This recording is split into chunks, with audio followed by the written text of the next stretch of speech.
Thanks everybody for joining me on 10 Topics Live with Joey G. We are talking animal rescues. As you all know, I'm a big proponent of animal rescue, so I figured we talk about that a little bit. People had some good questions, tell you a little bit about my experience, who doesn't like talking about dogs, and then open up to talk about everything else too. I'll tell you a little bit about my story of my animal rescue is predominantly dogs, but there is other rescue out there, and farm sanctuaries that rescue cows and pigs and whatnot, and then there's people who adopt cats instead of dogs. I've gone the dog way, as you guys could tell in The Dog Father, my book that's out there. So I'll tell you about how I started inside getting into dog adoption. So we bought our first dog, Cannoli. I brought this as a visual aid, The Dog Father, but it's also available on Amazon. Or if you want an autographed hardcover copy, it's also available. The link tree is in my Instagram bio. You can take a look. So this is Cannoli. I will show you Cannoli. Cannoli was our first rescue, a little baby. Our first dog. And we had purchased Cannoli. So this is Cannolis, right there, looking at Cannolis. And we bought Cannoli for $1,600 in a puppy store in Long Island when I was visiting my sister. And she had so many issues right away, breathing issues and whatnot. She is a designer puppy. She's a teddy bear breed, which is part part Bichon Frise and part Shih Tzu. So they come out to be these cute little teddy bear things. They told us she would only be like 5 pounds. She's about 15 pounds. So she was a little bit bigger than we expected, and she had some health issues right away. And in the first year, I was already like $4,000 in for different problems that she had. She had to get allergy tests, which she was allergic to everything. We had to keep her away from stuff on a special diet. So it really opened my eyes, my wife's eyes more, Bessie, into puppy mill, research and things of that nature. So we decided, we're not going to buy puppies anymore. We're going to start rescuing. I didn't even think we were going to have a second dog, but then we ended up getting my first rescue, who was Biscotti, and we've been on a non-stop tear. I'm now up to 9 dogs, 12 total, if you count the ones that passed on. Rest in peace, Pignoli, Zeppeli, Mishkin, much love. That really got me inside of animal rescue as a whole, and then veganism came more towards the health aspect, but there's also the benefits of it for animals as well. So that was bonus points on the veganism. So that's really my whole philosophy on the animal stuff, is being kind to animals as best you can and whatnot. And I understand it's not for everybody. There's all different philosophies and whatnot, but I think we all could agree on that an animal should probably have the best life it can while it is alive. So I think that's the basis of my stance. My stand is that, being kind to animals while they're here. As far as dogs go, so looking into the puppy mills, the numbers are astounding.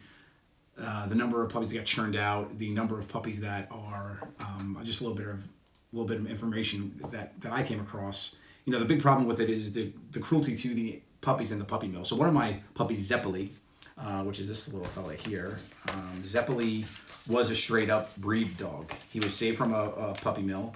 He was raised in a cage, and he couldn't walk. His front legs, he didn't. This is him right there. Look at that. Oh, look at that guy. This is my daughter. With this crotchety old guy in the corner. There he is.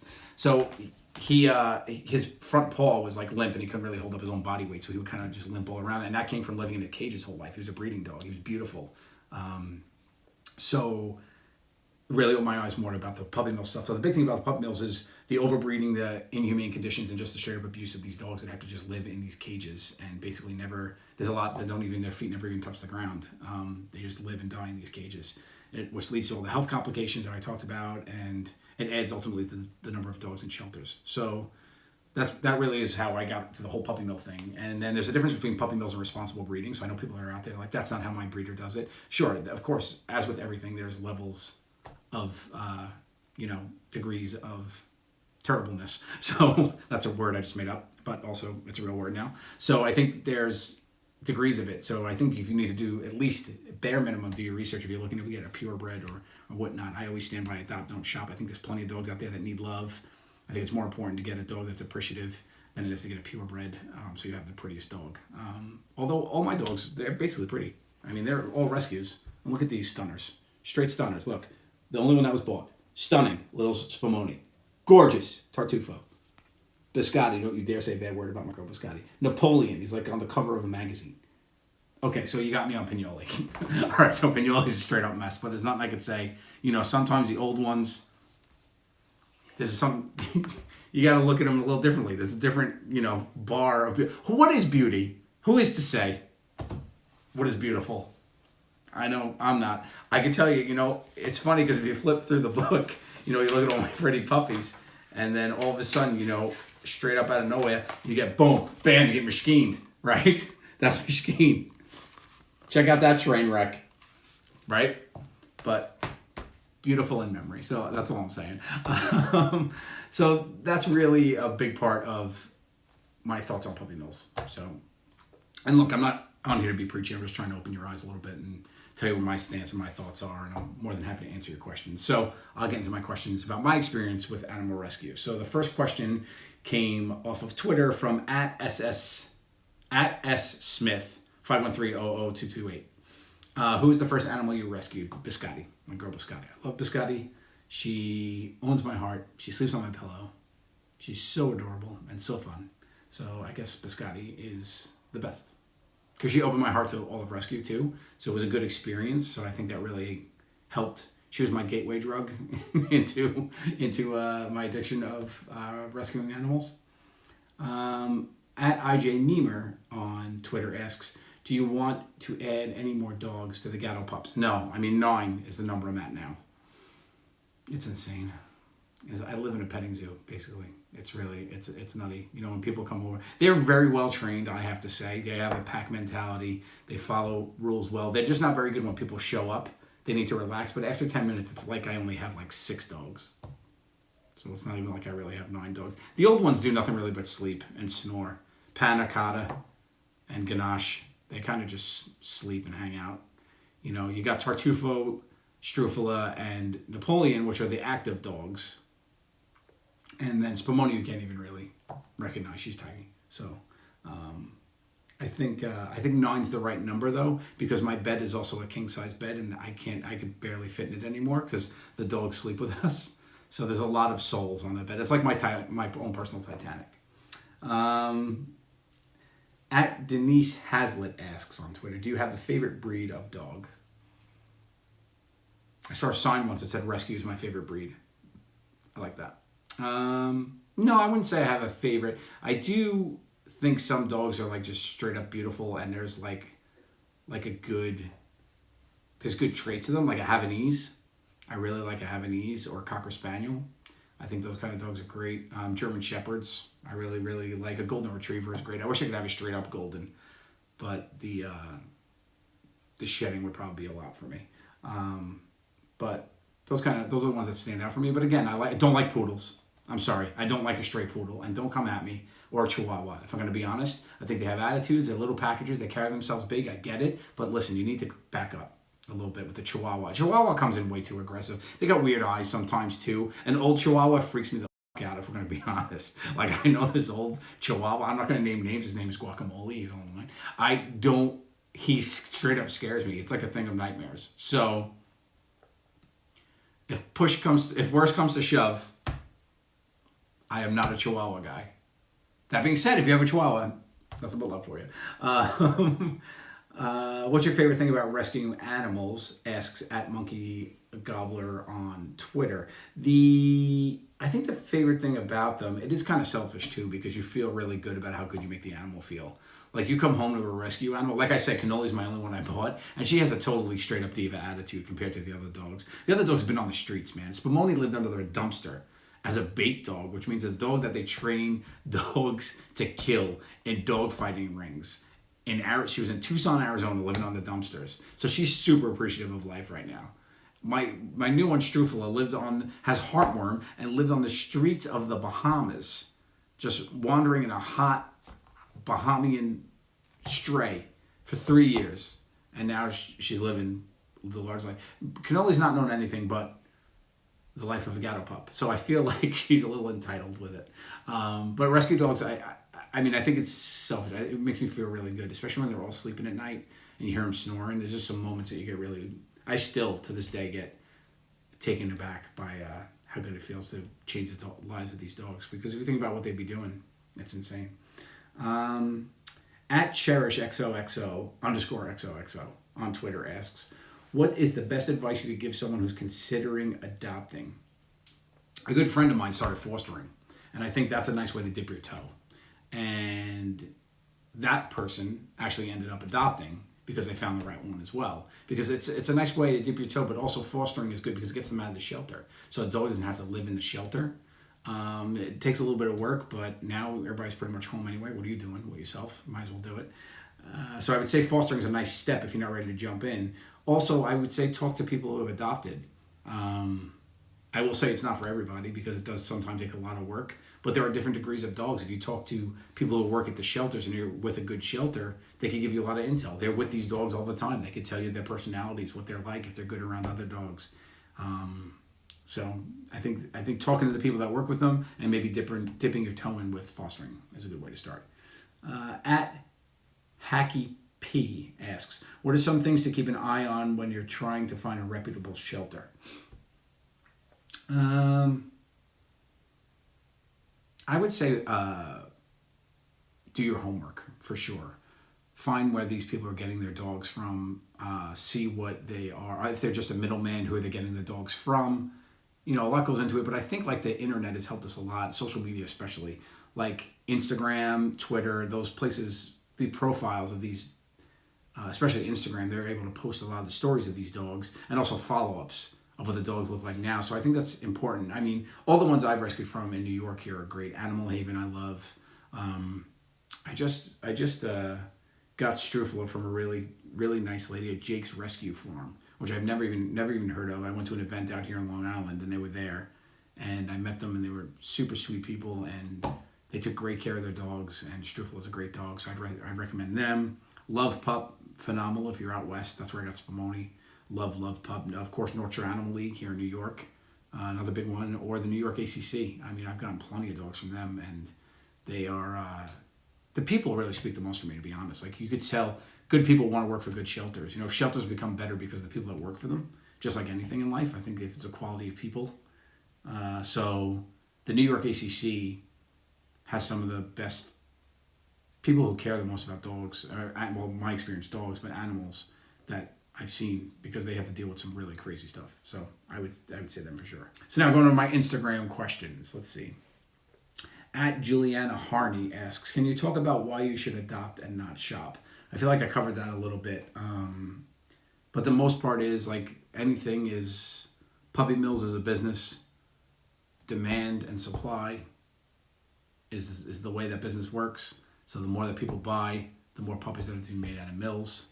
The more people that rescue dogs, the less that happens. That's the basics of it. So I would just keep that in mind when you're going. At J.A. Thompson with no O asks, how do you handle losing a pet after you've rescued them, especially since you focus on adopting older pets? It's not easy for sure, but I honestly think it's going to be harder when I lose one of the ones I've had for a while. Like, you go into it with one eye open, and I say that tongue-in-cheek because most of the dogs I adopt only have one eye at that point. But you go into it knowing that you're just trying to give them a great last days.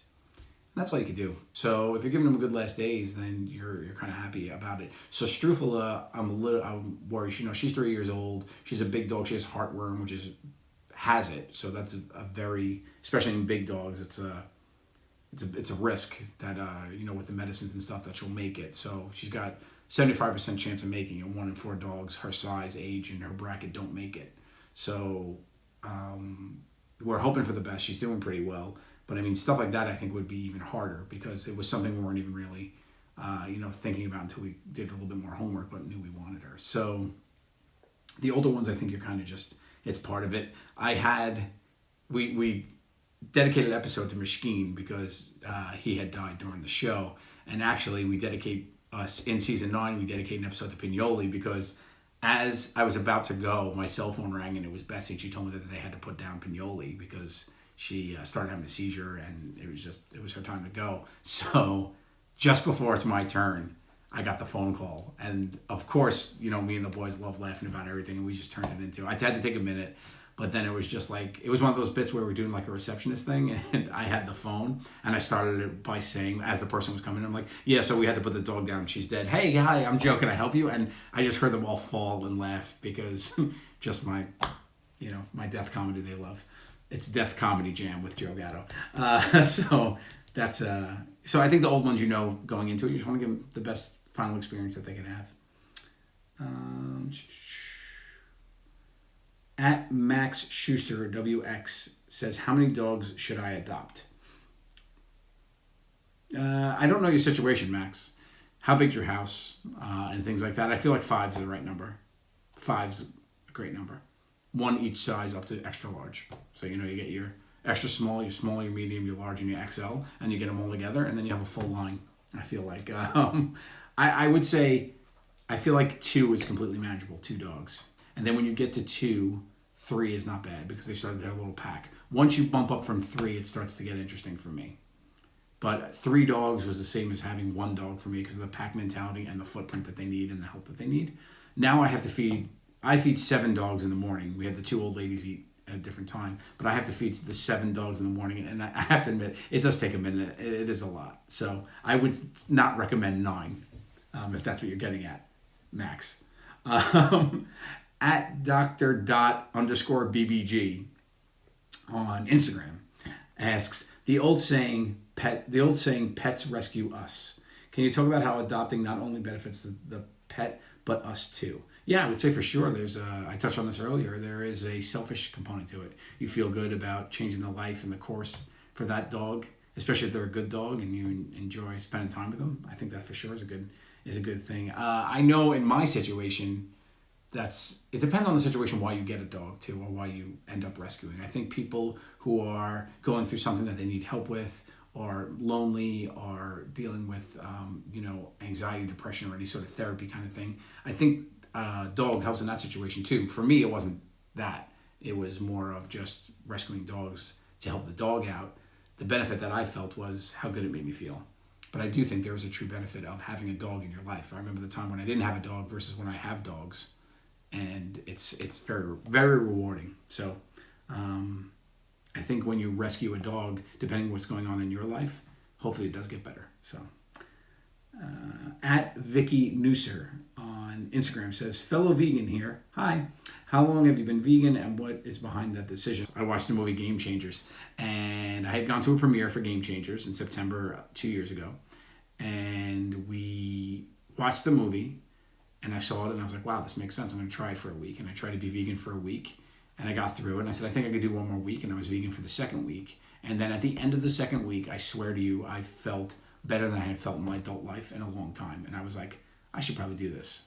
Let me see if I could do it. So then I tried a month. It worked, and it stuck in a month. So I was able to make the change. I had already not been eating meat. I was only a pescatarian. In quarantine, I've gotten a little less veg.